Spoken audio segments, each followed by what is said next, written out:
Illinois Democrats vowing to push back on the Trump administration's cuts to federal programs and staff. Sean Lewis is live in the loop with more on this Monday. Sean.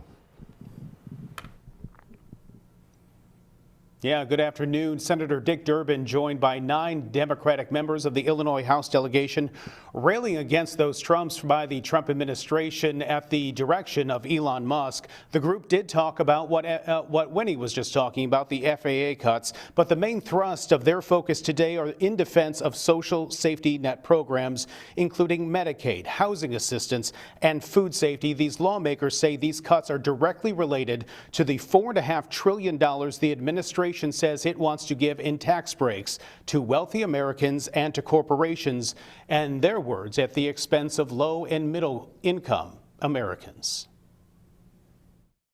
What is the plan? Why are they doing all this? If it's to create a fund to give tax breaks to the wealthiest people in the United States, say it. At least let us know what you're doing here. But in terms of the needs of our federal government, we may have surplus property. We may need new buildings in some places. But there is no plan.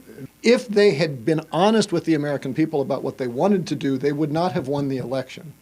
What's important right now is not to wait 2 years to fix this, though. All you have to do is make sure that people understand what they're doing, because they are unpopular ideas. Drive down Trump's popularity, and all of a sudden, all of our Republican colleagues who would not know how to lead if it snuck up and bit them on the butt will follow if you tell them where to go. Right?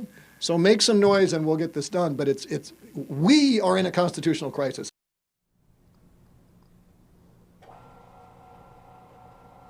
Among the cuts are to hospice programs across the country. Coming up new at 4, we'll be talking about the impact of that. Again, that's coming up on the news starting at 4 o'clock. For now, we are live in the loop. Sean Lewis, WGN News. Hey, Sean, thank you.